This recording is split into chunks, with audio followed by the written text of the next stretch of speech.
A paz do Senhor Jesus. Amém. Estamos na presença de um Deus vivo, fiel e soberano, e confiamos na graça atuante do Senhor em nossas vidas. O que seria de nós sem a presença de Jesus? Como o hino que foi cantado, Paz e Glória, o que seríamos de nós sem Jesus? Jesus, não nos deixe.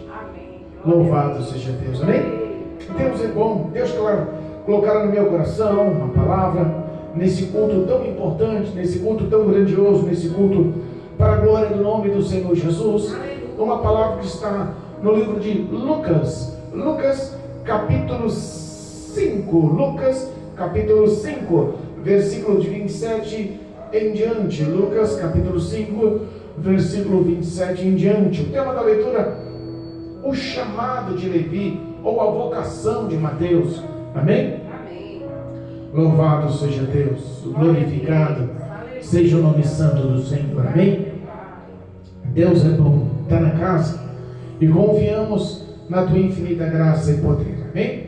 Aos que nos acompanham pelo YouTube e pelo Facebook, pegue a Bíblia, acompanhe a leitura conosco. Deus tem algo para nós essa noite. Amém?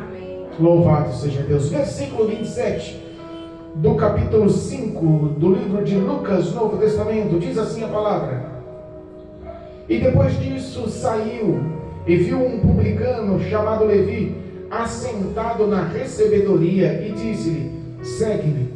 E ele, deixando tudo, levantou-se e o seguiu. E fez-lhe Levi um grande banquete em sua casa. E havendo ali uma multidão de publicanos e outros que estavam com eles à mesa, e os escribas deles e os fariseus murmuravam contra os seus discípulos, dizendo: por que comeis e bebeis com publicanos e pecadores? E Jesus respondendo disse-lhe: não necessitam de médicos que estão sãos, mas sim os que estão enfermos. Eu não vim chamar os justos, mas sim os pecadores ao arrependimento. Amém? Louvado seja Deus. Deus é bom. Engrandecido é o nome de Jesus. Que palavra maravilhosa, né? Palavra grandiosa, palavra poderosa. Nós sabemos que Jesus foi rico não só em grandes parábolas, grandes pregações, em grandes eventos, ao pronunciar o reino dos céus, mas também grande em sinais, grande em poder, grande em virtude. E esse poder, essa virtude e as suas pregações, os seus ensinamentos estavam ganhando fama. Estava no início de seu ministério, e a Bíblia fala que Jesus estava juntando, ou convocando, ou chamando para reunir os 12 que os representariam, a glória de Cristo Jesus no prosseguir desse evangelho para a glória de Deus até os dias atuais. E em uma certa ocasião, Jesus em Cafarnaum, em sua cidade, ao qual ele decidiu iniciar o seu ministério, ao passar num certo dia, ele passa à frente de uma recebedoria, sabe, era como um local adequado para a coleta de tributos ou para pagamento dos seus impostos. E dentro dessa recebedoria estava um homem por nome Levi. A recebedoria, entenda, era um local em que todos os israelitas, os judeus, eles pagavam impostos para o reinado ou o império romano que subjugava o povo de Israel. Então entenda, esses impostos eram impostos que iam dali para César, em Roma. E nós sabemos que toda essa arquitetura e que toda essa montagem entre os cobradores de impostos eram mal vistos aos olhos dos judeus. Nós sabemos que aqueles que passavam a ser coletores de impostos tinham uma fama, e uma fama má, uma fama ruim, uma fama de um malfeitor, uma fama de um estelionatário, de um homem que queria tomar vantagem, de uma pessoa que era tida como um ladrão. E nós entendamos que nem todo mundo quer terem amizade ou intimidade com ladrões. Nós sabemos que as pessoas que são intituladas ou rotuladas, porque às vezes nem fazem, mas por ter o rótulo, por serem intituladas, quando são afamadas, elas acabam ganhando uma má reputação. Elas acabam sendo certamente exclusas. Levi ou Mateus, alguns dizem Levi, outros Mateus. Nós temos algumas controvérsias teológicas referente ao nome de Mateus e Levi. Alguns dizem que Jesus mudara o nome de Levi para Mateus, como mudou o nome de Simão para Pedro, ou como Deus mudou o nome de Abrão para Abraão, ou de Sarai para Sara. Alguns dizem que o próprio Jesus mudou o nome de Levi para Mateus, com o propósito de mostrar que a partir daquele momento, daquele encontro, a partir daquela situação, a vida dele seria outra. Então mudar assim também o teu nome, o teu título, a tua chamada, a partir daquele momento teria o título Mateus. Mas a leitura nos mostra que quando Jesus para na frente da recebedoria, aonde coletava impostos, estava ali um homem que era responsável pela cobrança de impostos, judeu, tido como traidor, afamado como ladrão. Ao seu lado da recebedoria, ele tinha um soldado romano ao seu dispor. Geralmente essas pessoas que cobravam, que eram tidas como publicanos e que cobravam impostos, eram pessoas ricas, bem-sucedidas, eram pessoas que tinham os seus bens, e Mateus não era diferente. Nós sabemos que a fama, muitas das vezes, corrobora para as ações, e nós temos uma menção de que quando você anda muito com uma pessoa, ou muito com os costumes de uma pessoa, de grupo de pessoas, nós acabamos se enquadrando no perfil, nos pensamentos e nas ações daquelas pessoas. A Bíblia mesmo nos ensina, não vos deixe enganar. Se eu não me engano, está em 1 Coríntios, capítulo 15, versículo 33. Não vos deixe enganar. As más conversações corrompem os bons costumes. Então, talvez, Levi ou Mateus, quando ele ganha o título de cobrador de impostos ou publicano, ele se torna inimigo do seu povo. E por se tornar inimigo do seu povo, talvez fugindo de uma escassez financeira ou de uma rejeição por alguma objeção, ele se torna ali um homem independente. A Bíblia fala que ele levou Jesus e os seus para a sua própria casa, oferecendo um banquete. E nós sabemos que de todos os 12 discípulos, somente Pedro era de maior e casado, os demais eram de menor. Então, para uma pessoa de menor que estava trabalhando independente com a sua casa, nós sabemos que Mateus não era uma pessoa qualquer. Ele já tinha os seus atributos financeiros, ele já tinha as suas condições financeiras, ele já se destacava no meio de todos, porque ele tinha, através dessas cobranças de impostos, levado dele. Ele era bem visto aos olhos dos romanos pelo serviço que prestava, mas era mal visto aos olhos dos judeus, porque se tornara um cobrador, um ladrão e um traidor dos valores e dos costumes mosaicos. Entenda, quando nós falamos em não se deixar enganar, porque se corrompemos com o hábito, com os habitar, com o clima, com o ambiente, com as falas, com os costumes, com as vestes das pessoas que nos rodeiam, é uma grande verdade. É uma grande verdade. Se você andar no meio de muitos, de um clima profissional, no meio de muitos advogados, é improvável que você vá andar com eles, ou trabalhar com eles, ou conviver com eles de bermuda e camiseta regata. Porque todos andam de terno e gravata. Então, torna-se o hábito de você se vestir como eles, e de você querer falar como eles, e você conviver nos mesmos ambientes que eles. É a mesma coisa, sabe? São situações que mostram. É a mesma coisa você conviver com um salva-vidas, que a profissão dele está na beira do mar, salvando vidas. Como um responsável por resgate, como um responsável por estar ali a ponto, numa praia ensolarada, olhando as pessoas. Ele não poderia trabalhar ali de terno e gravata. Então eles têm que trabalhar ali com a roupa adequada e o ambiente adequado.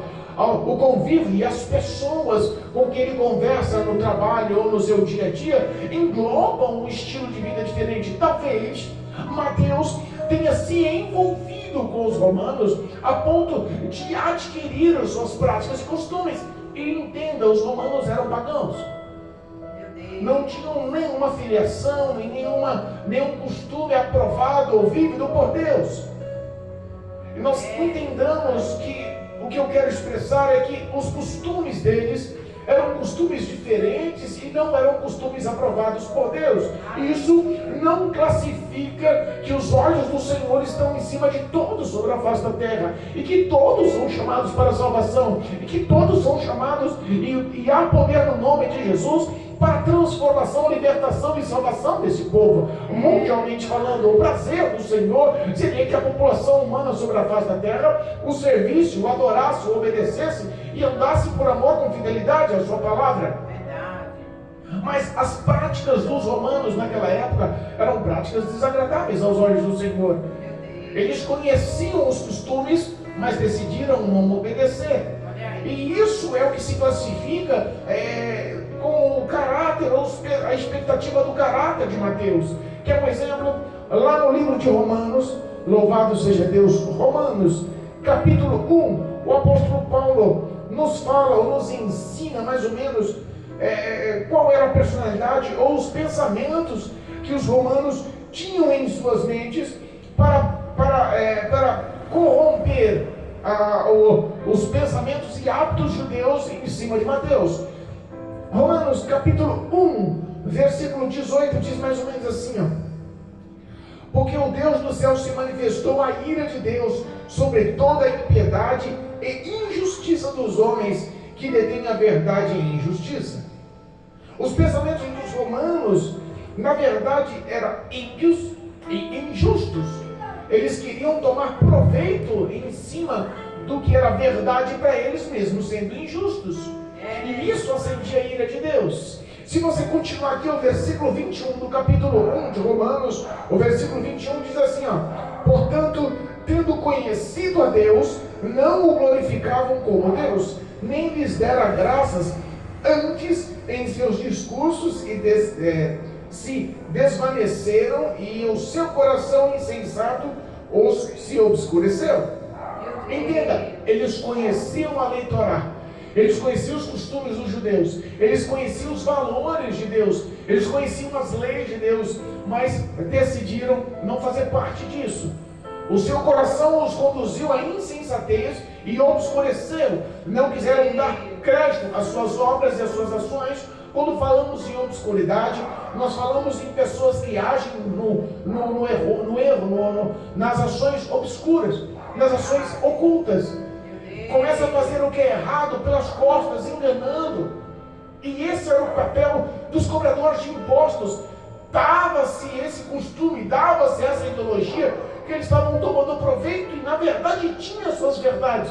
E nós temos essa certeza quando lembramos lá em Lucas, quando falamos sobre Zaqueu, que era o principal dos cobradores de impostos. Entendamos que ele enriqueceu-se nas custas dos outros e ele declarou isso: a metade do que tenho eu dou aos pobres, e se eu defraudei ou roubei alguém, eu vou restituir 4 vezes.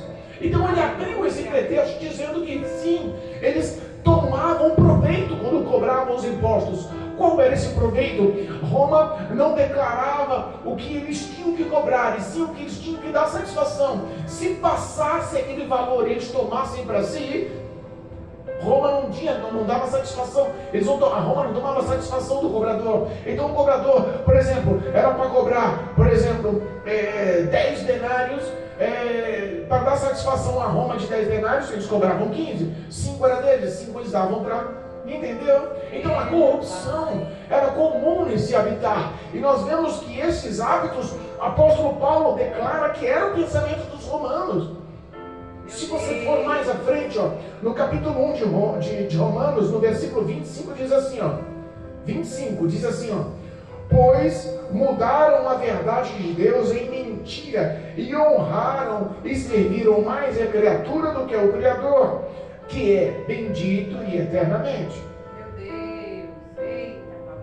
Entenda que eles decidiram, os romanos, honrar muito mais a criatura, César, que era o imperador, que era o seu governante, que era o seu líder, honrar muito mais a ele do que ao próprio Deus. Meu Deus. Então eram os proveitos e os preceitos daquela época, e a gente vê que não muda nos dias de hoje. Jesus. Quando o apóstolo Paulo denuncia uma verdade, e essa verdade, ela atiça ou avulsa a ira de Deus. Os pensamentos outrora de quem quer enganar, de quem quer defraudar, de quem quer roubar, quem quer tomar proveito, quem está mentindo como um grande estelionatário, cobrando a mais para dar satisfação de menos. Verdade. Essa é a história dos publicanos. Isso atrai a ira de Deus, acende a ira de Deus. Nós lembramos que a palavra de Deus nos ensina que toda ação ímpia, ela vai de mal ao pior. Ele engana e é enganado. Então não há proveito.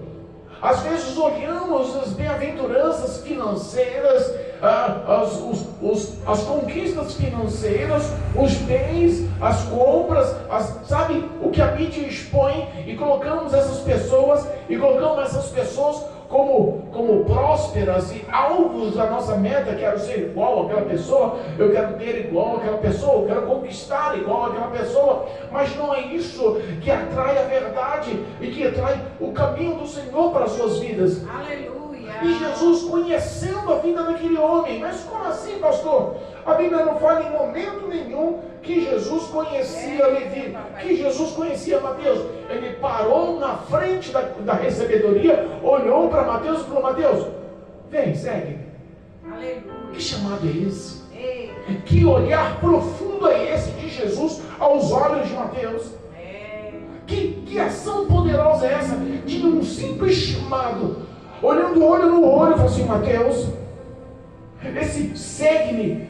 Descreveu que conhecia Mateus. Aleluia. Mateus, eu te conheço, segue-me. Mateus, eu conheço os seus pensamentos, segue-me. Mateus, eu conheço o íntimo dos teus sentimentos, segue-me. Mateus, eu conheço as suas falhas, eu conheço os seus pecados, eu conheço os seus erros, eu conheço suas fraquezas, mas também conheço que no íntimo do teu coração existe uma fé pura. Segue-me, Mateus. Aleluia. Eu conheço suas limitações, mas a partir de agora, vem aprender, vem ser transformado, a verdade liberta. Segue-me, Mateus. A sua história vai mudar. Segue-me, Mateus. Glória a Deus. Mateus era rico, um jovem rico com bens em sua casa, tinha soldados para o defender e para falar por ele. Não importa o que os outros pensavam sobre Mateus, não importa o que os judeus pensavam, no mundo de Mateus ele foi acolhido pelos romanos com uma expectativa de pensamentos e vidas compatíveis romanos, vivendo as suas riquezas e com toda a insensatez no seu coração obscurecido. Mas quando ele se encontra com a luz dissipa as trevas. Quando ele se encontra com Jesus, houve ali não uma ação crítica, mas houve um confronto. E o confronto muda a vida do homem, o confronto destaca a glória de Deus, o confronto mostra a luz em meio às trevas, o confronto endireita os caminhos, converte as ações. Glória a Deus. Eu imagino aquele soldado romano que ficava à mercê de Mateus, do lado da recebedoria, para o proteger e o defender sobre qualquer ataque, sobre qualquer roubo, ou sobre qualquer ação de discriminação contra a vida de Mateus. Poderia sim o soldado buscar resguardo, buscar mais soldados, defender e fazer uma grande revolução para defender um só homem. Eu imagino aquele soldado olhando para Mateus e falando: rapaz, você está indo para onde? Que história é essa de abandonar? Você é um homem rico. Roma te fez um homem bem sucedido. Você tem sua casa, tem o seu dinheiro, você tem segurança, você tem nome. Por que isso, Mateus? Que história é essa? Porque ele pediu para você seguir, você vai largar tudo, abandonar tudo, a tua profissão, os seus bens, as suas conquistas, para seguir esse homem. Eita, Jesus. Às vezes nós não conhecemos a autoridade, o poder e a glória de Deus, a ponto de um simples chamado mudar a vida do homem. Aleluia. Responda para mim. Meu Deus. Aleluia. O chamado de Deus, o que tem feito no seu coração?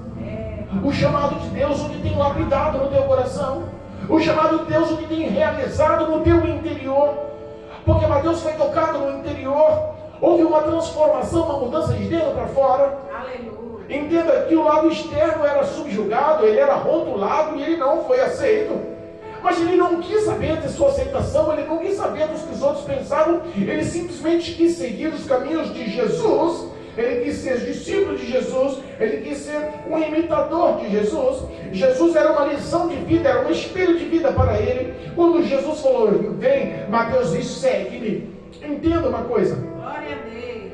ele fica tão alegre, ele fica tão contente, a força do primeiro amor invade o coração. Glória a Deus. A glória do Senhor invade. E entenda, coisa forte é a presença de Deus no coração de um homem que está cheio da graça do Senhor. O Espírito de Deus que estava sobre a vida de Jesus, no mínimo tocou o coração de Mateus e mostrou que o caminho, a verdade e a vida lhe conduzia para próximo do Deus vivo. Não era a história do dinheiro, como muitos pensam que é. Verdade. Muitos estão apregoando nos dias atuais que as revelações é a base do Evangelho. Meu Deus. As revelações são a base do Evangelho. Por que resumiu a isso? Porque isso resume dinheiro. Meu Deus.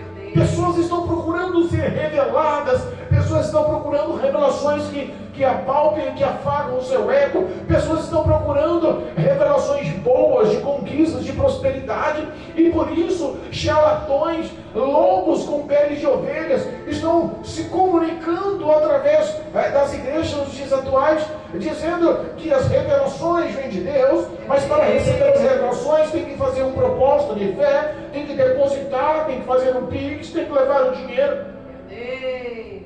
Eu fico pensando que Mateus abriu mão do dinheiro para servir Jesus. Olha aí. Eu fico pensando que Mateus abriu mão da sua própria regalia, dos seus próprios prazeres, abriu mão de tudo o que ele tinha conquistado. Não, eu vou seguir a Jesus. Glória a Deus. O evangelho de renúncia, como está lá em Lucas 9:23, fala assim, aquele que quiser seguir a mim, negue-se a si mesmo. Ele está fazendo uma pergunta, você quer, Mateus? Segue-me. Aleluia. Se você quiser, vem. Aquele que quiser seguir, negue-se a si mesmo. Para andar comigo tem que haver renúncia. Para andar comigo tem que ser conforme eu quero. Para andar comigo tem que ser conforme os meus mandamentos. Para andar comigo tem que ser conforme os meus valores. Para andar comigo tem que ser o caminho que eu projetar. Para andar comigo não pode desviar para a esquerda, para a direita, ou tentar ser guiado pelos seus próprios sentimentos. Para andar comigo tem que andar com verdade, com santidade, com justiça e por amor. Glória a Deus. Obrigado. Aquele amor dominou o coração de Levi, de Mateus. Glória a Deus. O amor do chamado invadiu o coração dele, transbordou o coração dele, como aconteceu com o Zaqueu, aconteceu com ele. Zaqueu leva os discípulos de Jesus e toda aquela multidão para a casa de Zaqueu e proporciona um grande banquete. Olha só que Levi fez a mesma coisa, levou Jesus, ele levou os discípulos e também levou os seus amigos pecadores e também levou os outros cobradores de impostos publicanos e encheu a sua casa de tudo que aos olhos dos judeus não prestava. Olha aí, Jesus. Mas aos olhos de Jesus todos ali eram almas valorosas. Aos olhos de Jesus todos ali tinham chamado para a salvação. Aos olhos de Jesus a graça do Senhor estava abraçando cada uma daquelas pessoas. A glória do Senhor foi manifesta através de Levi, foi manifesta através de Mateus. Ele abre a porta do seu lar e faz um banquete. Mas entenda que a comemoração daquele encontro com Jesus, a comemoração daquela entrega para Jesus, não foi só um banquete, um comes e bebes sem propósito. A verdade, aquilo ali foi um marco sobre a vida de Mateus. A partir de agora eu mudo os meus caminhos, a partir de agora eu renuncio os meus prazeres, a partir de agora eu vou andar conforme o querer do Senhor, como o batismo. Aleluia. O batismo nas águas tem essa mesma simbologia. Olha aí. Quando você decide seguir a Cristo Jesus, você pode seguir a Cristo Jesus enquanto você não tem compromisso. Você se torna um grande convidado na igreja. Verdade. Enquanto você não tem compromisso, o que está lá, o que Jesus diz em Mateus 11:28, se não me engano, fala: vinde a mim todos vós que estáis cansados e oprimidos, cansados e sobrecarregados, e eu vos aliviarei. Assim, vinde a mim todos, continua sendo válido. Aleluia. Continua sendo a grande verdade do Evangelho, portas abertas. continua sendo a grande verdade do amor de Cristo. Vinde a mim, eu estou aqui, eu quero te aliviar, eu quero te dar descanso, eu quero te dar paz, eu quero que você verdadeiramente seja feliz. Vinde a mim, vem. Aleluia. As portas da igreja estão abertas, as portas da palavra estão abertas, as portas da graça, do amor de Jesus estão abertas. Mas entenda, as pessoas que vêm ao Senhor, elas podem vir e seguir o Senhor, ou como pode vir e participar dos cultos. A porta está aberta. Tem o direito de entrar, de glorificar, de se alegrar, de fazer a comunhão, a amizade com todos, de cantar os louvores cantados na igreja, de fazer as suas orações. Mas quando fala-se em seguir, muda a história. Aleluia. Quando fala em seguir, muda a história. Já deixa de ser um convidado. Deixa de ser somente uma visita. Deixa de ser somente uma pessoa que participa de cultos nos domingos. Passa a ter compromisso. Para passar a seguir, tem que ter compromisso. Quando ele olha para Levi e fala assim: Levi, vem, segue-me. Tradução: eu quero compromisso teu. Aleluia. Eu quero que você me veja como exemplo. Eu quero que você ande como eu quero. Eu quero que você ande como eu ando. Eu quero que você ande como Deus queira. Então muda o contexto. Na igreja é a mesma coisa. Quando você entra na igreja e fala: não, a partir de agora não sou mais um visitante. Eu estou congregando alguns cultos, eu estou participando de alguns eventos, eu estou vendo os louvores, eu estou fazendo as minhas orações, mas eu quero fazer parte do corpo de Cristo. Eu quero fazer parte da igreja salva. Eu quero seguir a Jesus por toda a minha vida. Eu quero verdadeiramente ter compromisso com o ministério. Aí existe a renúncia. Aleluia. E a Bíblia nos fala que eu acho que uma das maiores ações provando que o homem realmente abriu mão do mundo, abriu mão dos seus pensamentos, abriu mão dos seus sentimentos e decidiu seguir a Jesus é o batismo. O batismo nas águas mostra que verdadeiramente morreu o homem antigo, morreu o velho homem, morreu a velha criatura, morreu as suas velhas práticas, morreu as suas velhos hábitos, morreu as suas velhas vestes, as suas velhas falas, morreu o velho homem. E daquele dia em diante, muda a história do homem, muda a história do contexto, muda a história da sua vida, entra os bons valores da palavra de Deus. Glória a Deus. Vem, segue-me. Ele enquadra na história. Para quem queira me seguir, negue-se a si mesmo, tome a sua cruz dia a dia, vem e segue-me. Aleluia. Ser cristão não é fácil, ser cristão não é simples. Muitos dizem que é só graça, só vitória, é sabor de mel, agora é só vitória. Não é essa a verdade. Verdade, meu Deus. Entenda, quer um exemplo? Existem murmuradores no meio daqueles que estão seguindo a Jesus. Meu Deus. Olha só, o versículo 30 da leitura oficial de Lucas capítulo 5 diz assim: e os escribas e os fariseus murmuravam contra os seus discípulos, dizendo: por que comeis e bebeis com publicanos e pecadores? Olha aí. Entenda, eles estavam seguindo a Jesus ali. Quem estava seguindo a Jesus? Os escribas e os fariseus. Muitos que estão seguindo a Jesus, muitos que estão vindo para a igreja, muitos que se dizem cristão, podem ser uma grande pedra de tropeço para você. Meu Deus. Que é um exemplo maior, quando nós paramos para analisar, os próprios discípulos não aceitaram de cara, não aceitaram de uma vez, não aceitaram de repente o chamado de Mateus. Porque Mateus era realmente o homem mal visto aos olhos de todos os judeus, eram unânimes. Eram unânimes. Pecadores e cobradores de impostos, pecadores e publicanos, eram realmente pessoas adivinhas que não eram bem-vindas à sociedade. Meu Deus. Eu imagino Pedro, que era um homem mais desbravado, mais atrevido nas palavras, e chegar em Jesus: ô Senhor, pegado, não, só tem certeza que você vai chamar esse publicano? Ó Jesus, eu sei que eu sou pescador, eu vim lá da pesca, vim do mar, eu sei que o Senhor me encontrou lá, mas é difícil, mas o publicano, o cobrador de imposto romano, não, Jesus, o Senhor errou na escolha. Eita, meu Pai. Às vezes nós queremos se intitular como maior e melhor, às vezes por tempo na igreja. Aí eu tenho 40, 50 anos de ministério, a minha carteirinha é desde 1960, Sabe, as pessoas se intitulam maiores e melhores e não é essa a verdade do Evangelho. Não importa como começa, mas sim como termina. É Cristo fiel para lapidar, transformar e aperfeiçoar até a vida do Senhor, a vida do homem, a vida do escolhido. Aleluia. Eu imagino que os que estavam andando com o Senhor, os que já estavam na presença do Senhor, como seguidores de Jesus, como um dos 12, olharam e falaram: olha, um publicano não vai dar certo. Em todos os lugares, Jesus, que a gente entrar, na sinagoga, quando for fazer as grandes parábolas, as grandes pregações, sabe, não vai dar certo, Jesus. Todo mundo vai nos criticar por causa desse Mateus. Faz o seguinte, Mateus, eu vou arrumar um melhor para você, Jesus. Deixa esse Mateus para lá.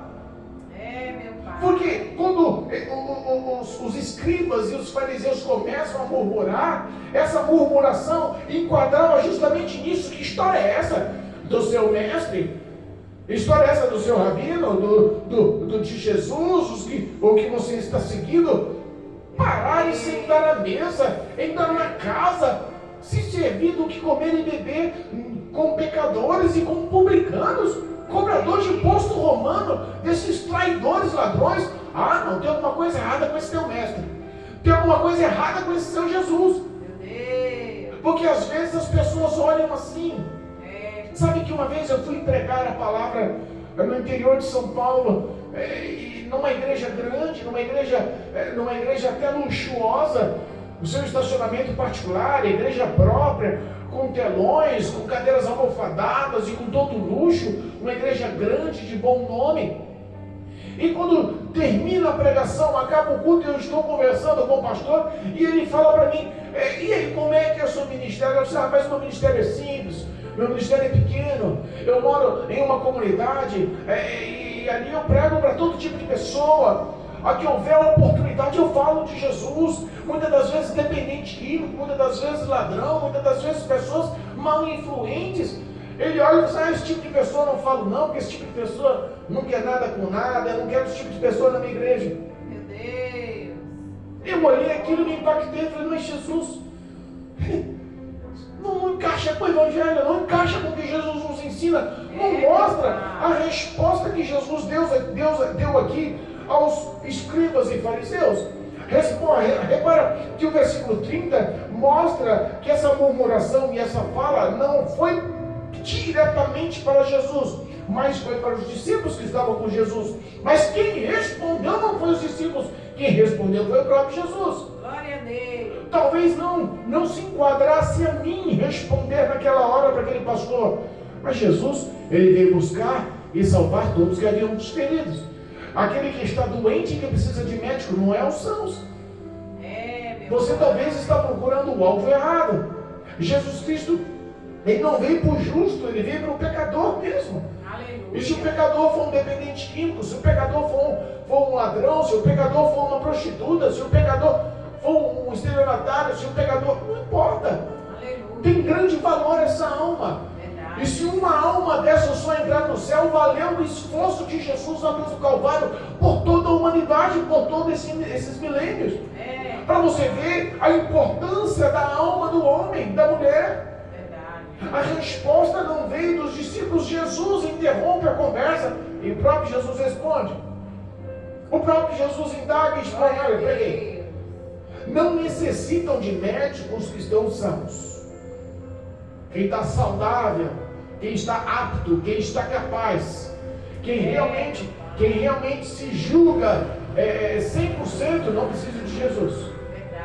Mas se os que estão enfermos, repara uma coisa: se você começar a congregar no ministério em que as pessoas intitulam-se perfeitas, não tem pecado comigo não, eu ando certinho conforme a Bíblia, não, aqui não tem falha não, aqui não tem erro não, aqui eu não erro não, aqui, cuidado. Essas pessoas que se intitulam capacitadas demais, teologicamente, no teu próprio lar, na família, ministerialmente, profissionalmente, você conversa com a pessoa, ela só tem acerto, 100% em tudo. Corre dessa pessoa. Essa pessoa está sadia demais. Jesus não veio para esse tipo de pessoa. Jesus veio para aquele que bate no peito e fala: Senhor, perdoa os meus pecados, porque eu sou pecador. Jesus, o Senhor conhece os meus pensamentos, o íntimo do meu coração, os meus sentimentos, as minhas falas, as minhas obras, são obras de pessoas de um ser pecador, de uma pessoa pecadora. Eu preciso da tua compaixão, me perdoa. As pessoas que mais se aproximam de Jesus são as que mais reconhecem que estão enfermas, são as que mais reconhecem que precisam da misericórdia, são as que mais reconhecem que necessitam da compaixão de Jesus. Obrigada, meu Pai. Porque enquanto o homem se julga apto, capaz, sadio, são as pessoas que menos no seu intelecto, na sua vida ministerial e espiritual, são as pessoas que menos verdadeiramente aos seus olhos precisam de Jesus. Meu Deus. Já estão aptas e capazes na sua mente de estar com o passe livre, com o passaporte livre para entrada nos céus. E não é assim que resolve. Olha só o versículo 32, e estamos encerrando, 32 do capítulo 5 de Lucas. Eu não vim chamar os justos. Ó, Glória a Deus. Jesus Cristo, ele morreu na cruz do Calvário para todos os seres humanos. Mas a pessoa que se intitula justa demais, Meu Deus. santa demais, apta demais, capaz demais, essas pessoas, os olhos do Senhor Jesus não estão procurando. Meu Pai. Não, eu não estou procurando esse tipo de pessoa. Verdade. Eu vim buscar quem? Eu vim buscar sim pecadores. Para o quê? Para se arrepender. Aleluia. Um homem que se arrepende é um homem que verdadeiramente reconhece: eu preciso de mudança. O homem que se arrepende é um homem que realmente declara em si: eu estou aprisionado, eu preciso de libertação. O homem que se arrepende realmente ele reconhece: as minhas obras não são obras aceitáveis, nem aos olhos da família, nem aos olhos da sociedade, e muito menos os olhos do Senhor. Eu preciso de mudança. Um homem que se arrepende tem o coração quebrantado e suplica ao Senhor essa remissão, suplica ao Senhor esse perdão, suplica ao Senhor. Um coração quebrantado, diz a palavra de Deus, que o Senhor não resiste. Ele levanta do trono, estende as suas mãos e declara a mudança, transformação, lapidação, e põe este homem em lugar de príncipes. Tira assim do charco de lodo, tira assim do local de pecado, do local mal visto, do local de acusação, do local que te emblemam como malfeitor, como ladrão, como injusto, e te põe no local de justo, no local de filho, no local de amado, no local de remido, no local de transformado, de convertido. Glória a Deus. Aleluia. Às vezes nós precisamos de um confronto. Nós sabemos que os dias são maus. Nós sabemos que algo está para acontecer na face da terra. Verdade. Um tratado de paz foi assinado. O mundo não se fala de outra coisa. Meu Deus. Nós sabemos que Jesus está às portas, e por mais que muitos estejam cansados de ouvir essa verdade, por mais que muitos já se enfadaram e nem acreditam mais, e eu não estou falando do ímpio, eu não estou falando de uma pessoa que nunca serviu a Jesus, nunca entrou na igreja, eu estou falando de crentes que muitas das vezes estão a vida inteira na igreja, mas já perderam a fé que Jesus vai voltar e buscar a sua igreja. Meu Deus. Os fins dos tempos mostram o amor de muitos se esfriando. Meu A Pai. realidade é que as igrejas estão vazias. Verdade. O fim dos tempos mostram que a fé, muitos estão abandonando, abrindo mão da fé, não querendo mais crer, não querendo mais saber da palavra, não querendo mais saber de Jesus Cristo, abriram mão, apostataram-se da fé. Verdade.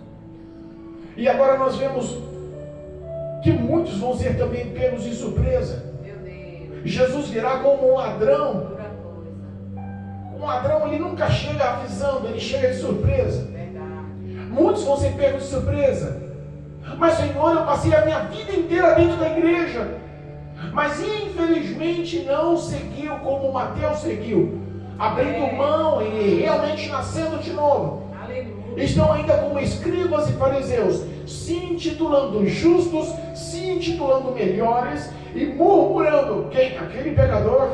Quem? Aquele ladrão? quem é aquele drogado, quem é aquele bêbado, quem é aquela prostituta, quem é aquele promíscuo, quem é aquele viciado. Muitos continuam julgando, mas o amor de Jesus veio para o pecador, veio para mostrar arrependimento nas obras, nas ações, porque a Bíblia fala que Jesus veio para desfazer as obras de Satanás. E se o papel do diabo é matar, roubar e destruir, Jesus Cristo veio para dar vida plena e vida abundante.